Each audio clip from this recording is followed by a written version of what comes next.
Welcome to Ireland Crimes and Mysteries. And now, it's time to join your host Nools for another episode. Hey guys, and welcome to another episode of Ireland Crimes and Mysteries. I want to thank you for joining me today, and if you're a returning listener, I want to say a big thank you for your continued support. If this is your first time listening to my podcast, welcome. It's great to have you on board.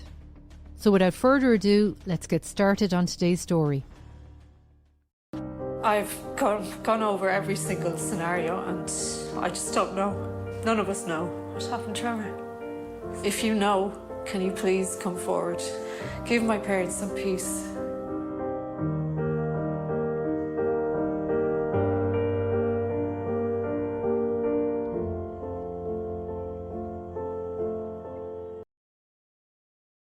Today's case takes us to Dublin, Ireland's capital city. With a population of approximately 1.2 million people, it is located at the mouth of the River Liffey, and with the Dublin Mountains to its south, it lies in the province of Leinster. It is the seat of the national government called the Oireachtas, which comprises of the President of Ireland, who resides at Áras an Uachtaráin in the Phoenix Park, Dáil Éireann, our House of Representatives, and the Seanad Éireann, which is also known as the Upper House, the latter two meeting in Leinster House, where the government has sat since the foundation of the Irish Free State in 1922. There is lots to see and do in Dublin, with many restaurants, including several Michelin star restaurants and lots of pubs to fit all tastes. Grafton Street and Henry Street provide everything you need for the ultimate shopping experience, as well as Dundrum Shopping Centre, which is only a few stops on the Lewis tram system.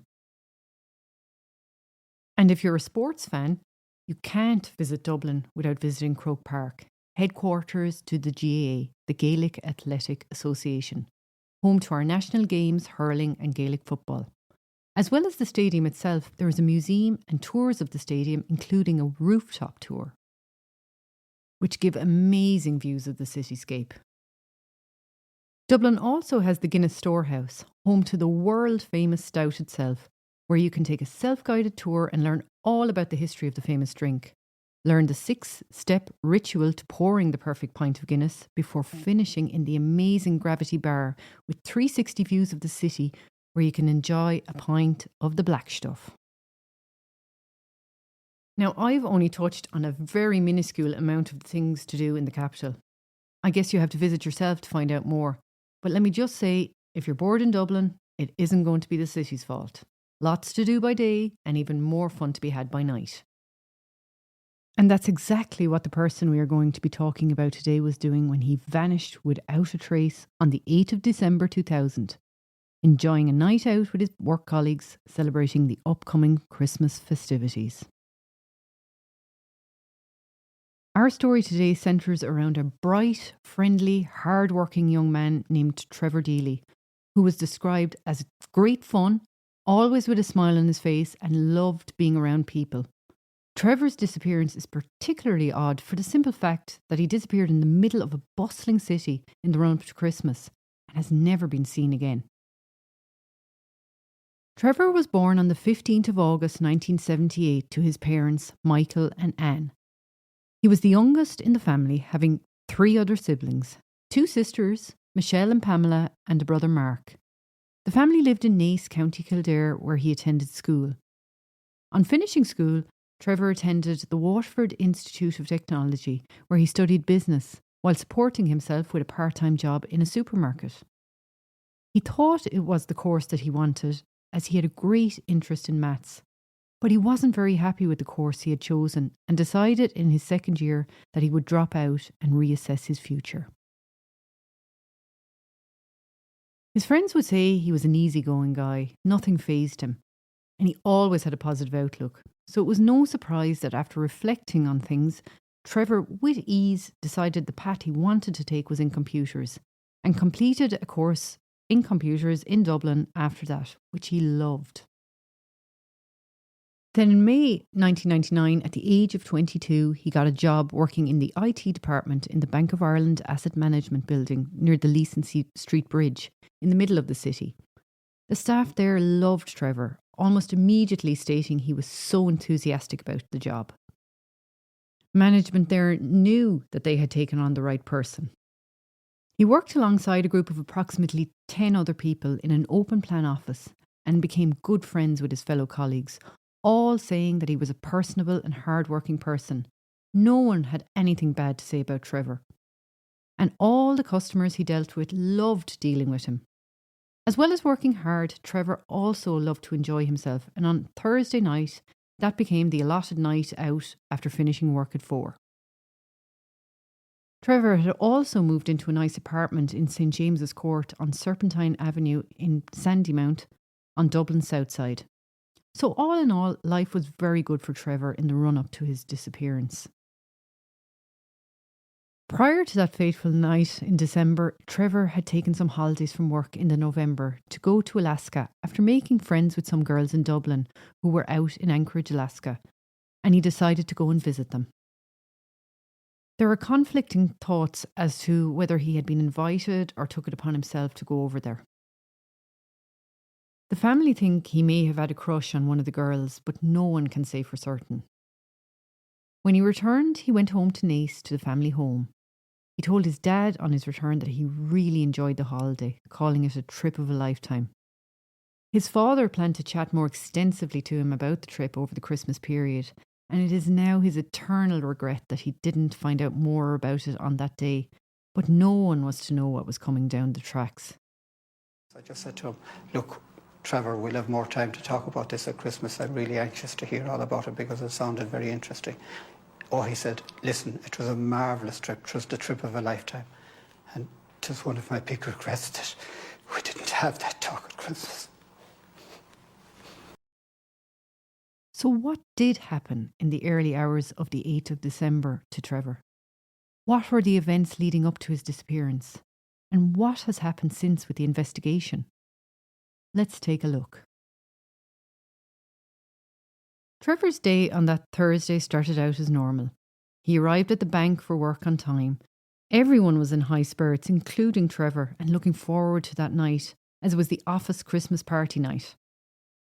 There was a real buzz around the office as everyone chatted about the plans they had made. Trevor's brother Mark sent him a text message at some stage during the day wishing him a good night. So after the working day ended, the group turned off their computers and hit the road. The weather that night was miserable with persistent heavy rain and wind, and to add to all the Christmas revellers' misery, there was a taxi strike, making public transport extremely busy. So making your way around the city that night was not an easy task. But that didn't dampen Trevor or his work colleagues' spirits. They were determined to have a great night. First destination was Copperface Jack's, a very popular bar and nightclub situated on Harcourt Street in the heart of Dublin. Then the gang made their way, after a few drinks and coppers, to the Hilton Hotel for their office dinner. The hotel is near the Portobello Bridge, a short distance from Harcourt Street, where they spent a number of hours. Everyone said that Trevor was really enjoying the night and was in great form. At some point, Trevor left the hotel and went to a nearby ATM and was caught on CCTV withdrawing what was later found to be £60. This ATM was located near the Grand Canal. Other members of the group have said that despite the party atmosphere and high spirits everyone was in, no one was drinking to excess, and even though Trevor had had a few drinks, he was in no way inebriated. It was a Thursday night after all, and Trevor was well aware he was working the following morning. But this did not stop him enjoying the night. So after they had spent a few hours in the Hilton and Trevor had got the money from the ATM, the decision was made to head on to the next club and keep the party going. The gang headed to Leeson Street near Stephen's Green, a mecca for party revellers. Leeson Street is a tale of two halves. By day, this street of old Georgian houses is a quiet street, and each house is populated with solicitors and accountancy offices. But by night, the street transforms into a party street, dotted with hip nightclubs in the basements of these Georgian houses, that the young office workers and college students pack into, bringing the street to life. By morning, any trace of the night before is long gone as the street returns to quiet and the offices open for business. Trevor and his friends headed to Buck Whaley's, where they stayed until the early hours of the morning. The night was still miserable and the rain continued to lash down, and Trevor made the decision to leave Buck Whaley's at about 3:25 a.m. and headed south on Leeson Street, walking over Portobello Bridge in the direction of the canal, heading towards his work offices, a journey of about 5 minutes by foot, arriving at the office gate at 3:30, still quite sober as observed by those who were with him at the club and those who met him. When he arrived at the Bank of Ireland Asset Management building, he was spotted on CCTV at the gates of the building, having a brief interaction with someone dressed in black standing at the gate.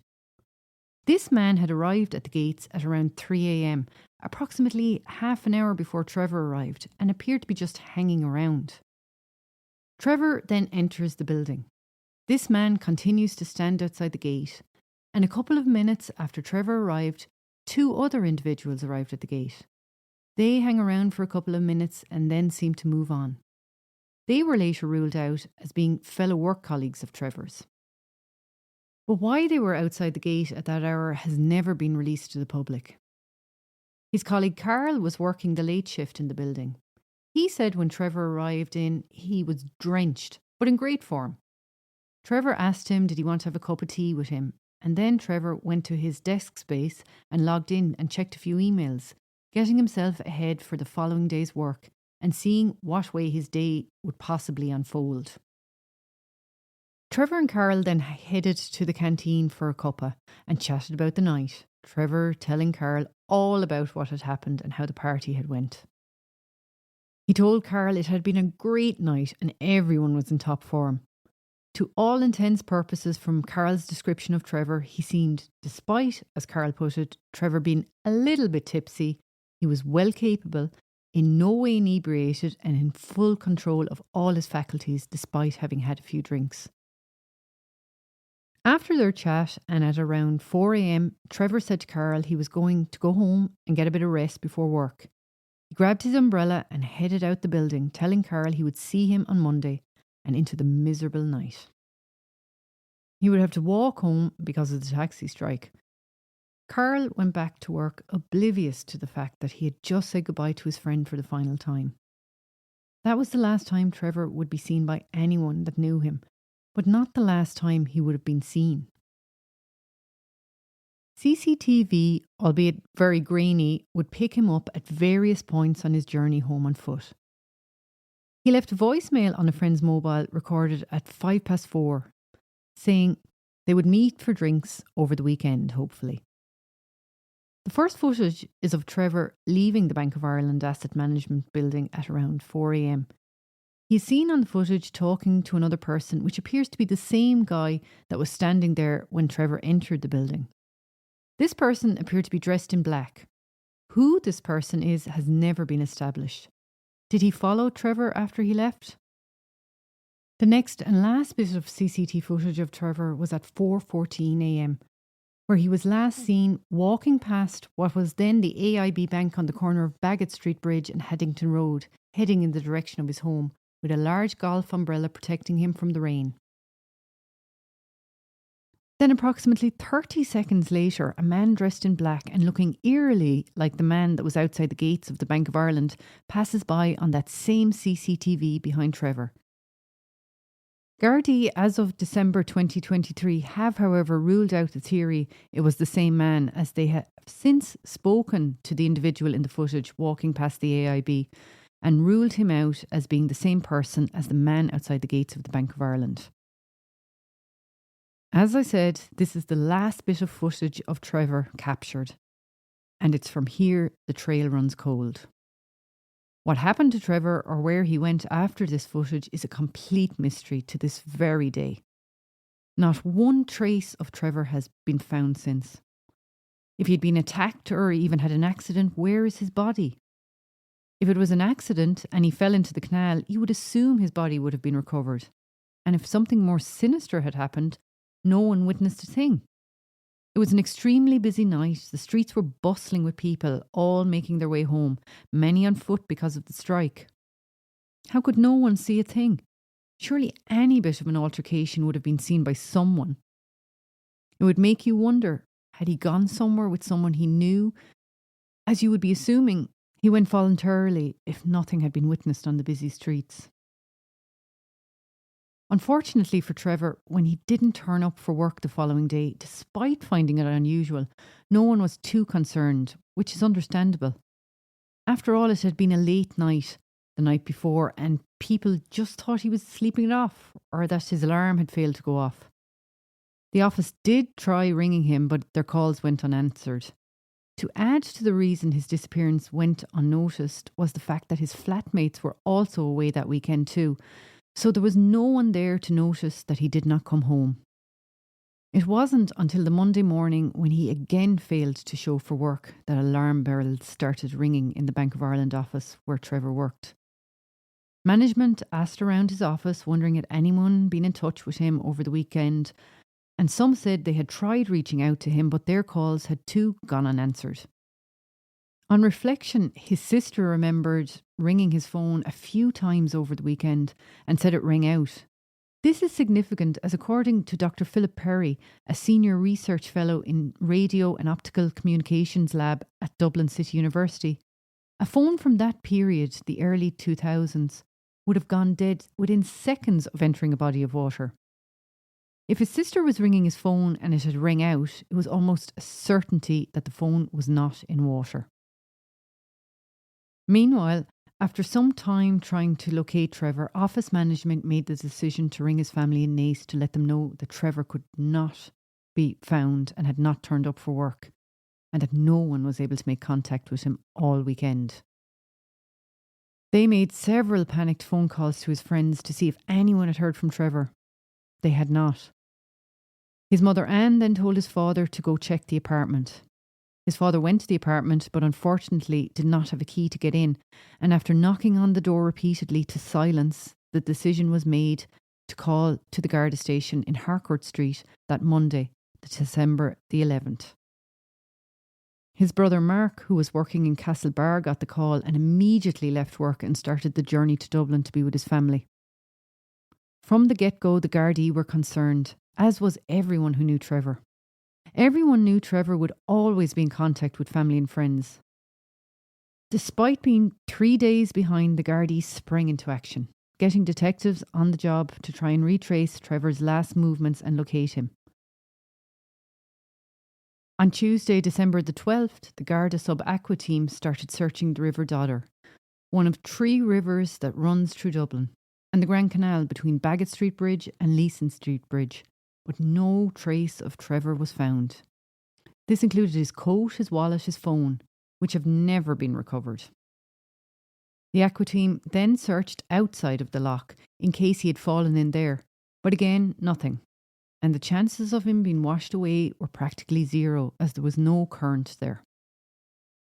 The dive team searched the whole way to Alexandra Basin, which leads to Dublin Bay, and then out into the Irish Sea. This area was extensively searched, and according to the senior dive specialist in charge of the search for Trevor, if he was there, they would have definitely found him. And they were sure they would find him, but he was not there, making it highly unlikely that Trevor disappeared because he had an accident and fell into the water. Despite the quick reaction once Trevor's disappearance became apparent, you can't help but wonder, had precious time and evidence been lost through no fault of anyone in those initial hours and days over that early December weekend? As part of the investigation, 2 members of An Garda Síochána travelled to Alaska to interview the girls he had stayed with, in case his disappearance was in any way linked to this trip. Later, his sisters would make the same trip to visit these girls, but unfortunately it appears there is no evidence to suggest the trip is tied to his disappearance. His family were shocked and panicked by his sudden disappearance, which to everyone who knew Trevor was completely out of character. His brother Mark saying they knew in their gut something was seriously wrong, stating that every minute felt like weeks. He remained in Dublin for 2 months trying to find his brother. His father Michael did not return to work for 6 months after the disappearance. It's very difficult. I mean, the whole mystery surrounding his disappearance, and you're wondering about this and wondering about that. And you just can never get away from it, no matter whether I drive down the country or walk out the town of Naas. It's the same thing. There's always something to remind you of Trevor. I would ask anybody with information about Trevor, about his whereabouts, to please let us know. Well, the appeal is to just find my son. I want him back.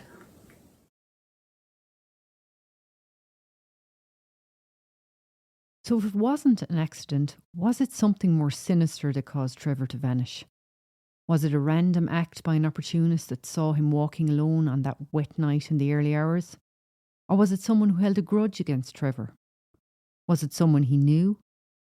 The likelihood that someone with a grudge followed Trevor around that night, waiting for the opportunity to strike, seems a bit far-fetched. It would appear more likely random. But the simple fact is the Gardaí investigating don't know, as they literally have nothing to go on.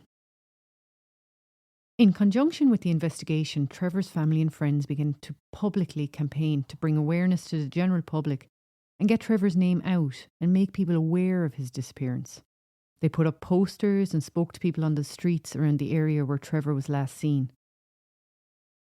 From the beginning, his family were extremely involved and proactive in every aspect of finding Trevor and aiding the investigation. His brother Mark was one day walking a few of the possible routes Trevor could have taken on his journey home when he got talking to a Garda outside the American embassy, who said to him that President Clinton was visiting Dublin later that week, and because of this, the whole area had been swept by the President's advanced security detail. This included checking manholes, emptying skips, and every inch of the surrounding area being thoroughly searched. If Trevor was anywhere in that area, they would have found him, as that sweep was extremely thorough and detailed. But unfortunately, if anything belonging to Trevor had been discarded, the bins had been emptied. It was also highlighted on Crimeline, RTE's flagship crime appeal programme, where an appeal was made to the public to come forward with any information in relation to his disappearance. If anyone had witnessed anything in the early hours of the 8th of December, Gardaí asked that people make contact with them. Despite the theory he had fallen into the water being thoroughly explored, another theory was looked into was the possibility that Trevor could have been involved in some sort of accident, like, for example, if someone had knocked him down. Had they jumped out and bundled an unconscious or deceased Trevor into their car and made their escape unnoticed? Again, this scenario feels slightly unrealistic, as you would think someone would have seen something, or if someone had knocked him down, they would have surely had a badly damaged car, and this would have had to be repaired, or even sold, to get rid of the evidence. Along the way, with all the publicity, if this had been the case, someone would have surely come forward saying they had fixed a damaged car or bought a car that had been recently fixed. To me, this theory seems an unlikely scenario. The fact that it was 3 days before a full-scale search was initiated for Trevor does have significant consequences, unfortunately. Lots of precious evidence was probably lost. Some CCTV, for example, might have been on a 24-hour tape and taped over. People's memories might not have been as clear after 3 days. Any potential crime scene may have been severely compromised between various activities of daily living and inclement weather. In 2016, Gardaí reopened the investigation and a €100,000 reward for any information leading to Trevor's whereabouts was announced. The grainy CCTV footage was sent to the UK to be digitally enhanced by experts. The newly enhanced footage was released to the public in 2017. Gardaí at the time announcing the man at the bank gates was, in their opinion, the same man later seen following Trevor. We now know this not to be the case, as I said earlier. This man seen following Trevor has come forward and been ruled out of the investigation. Then in August of 2017, an informant came forward saying Trevor had been murdered by a well-known criminal who operated in the Crumlin area. He had stated that this criminal, who he maintained was the man following Trevor, was part of a drugs and prostitution gang and had accosted Trevor as he wanted to get into the asset management bank building that morning, and he said somewhere along the way things went bad and Trevor ended up being murdered by this man. Before saying Trevor was buried somewhere in the Chapel Lizard area of Dublin, some 8 kilometres from where he went missing. Gardaí extensively searched the area around Chapel Lizard that the informant had stated Trevor was buried over a 6-week period, but Trevor was not located. With what we know now about the man in the CCTV, it appears this informant was sending the Gardaí on a wild goose chase. In 2019, the Irish Prison Service, in association with Crime Stoppers and the Gardaí, started displaying posters of Trevor in various prisons, hoping someone with information would come forward. To date, this has yielded no results. Having practically ruled out Trevor accidentally falling into the canal or the River Dodder, what are we left with? The family and all who knew him are completely confident that Trevor would not take his own life. He was a very happy man. He was very happy with life at the time of his disappearance. He was not depressed, was planning things for his future, and on the night in question was very upbeat and enjoying himself. Plus, one of his final calls was to his friend to organise meeting for drinks that weekend, as well as the fact he had done some prep work at the office for the following day's work. Not the actions of someone about to take their own life, one would assume. We can also rule out his Alaska trip having had anything to do with his disappearance. It also appears to be a red herring. Theories that he had been involved in a love triangle have been discounted and dismissed by his family. They don't believe this trip had anything to do with his disappearance, and neither do the authorities. Through the years, various theories have been bandied about, and that's all they are, theories. And his family do not want these to interfere with the investigation or hamper any efforts to find Trevor. It is important to them that media and online publications, as well as social media, deal in facts. Unfortunately, all these years later, they are no nearer to finding out the truth about what happened to Trevor, despite every avenue and piece of information being investigated thoroughly. As recently as 2023, the final footage was enhanced even more in line with modern techniques, and all that has done is outrule the man following behind Trevor.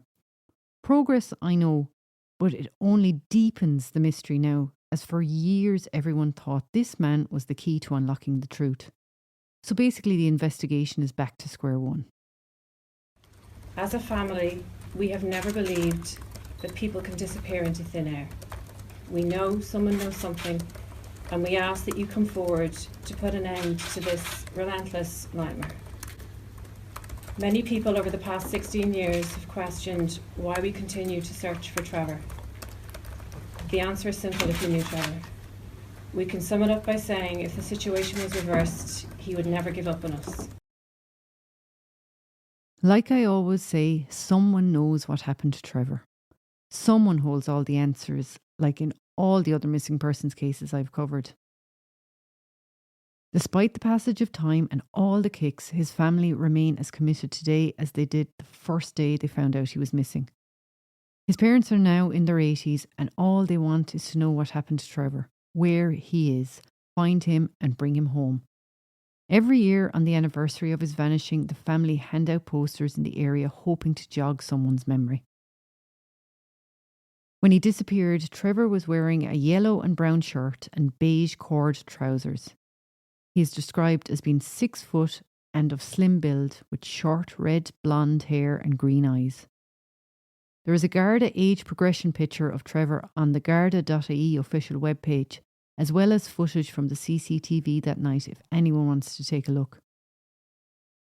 And if you do have any information, no matter how insignificant you think it may be, if you were in the canal area that night of the 7th going into the 8th of December 2000, or the area of Wilton Terrace, Dublin 2, or Haddington Road area, please call the Gardaí at Pearse Street Garda Station on 01 666 9000, or even your own local Garda station.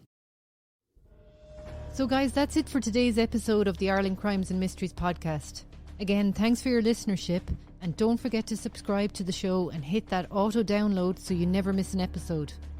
Until the next time, keep your eyes open and your mind curious.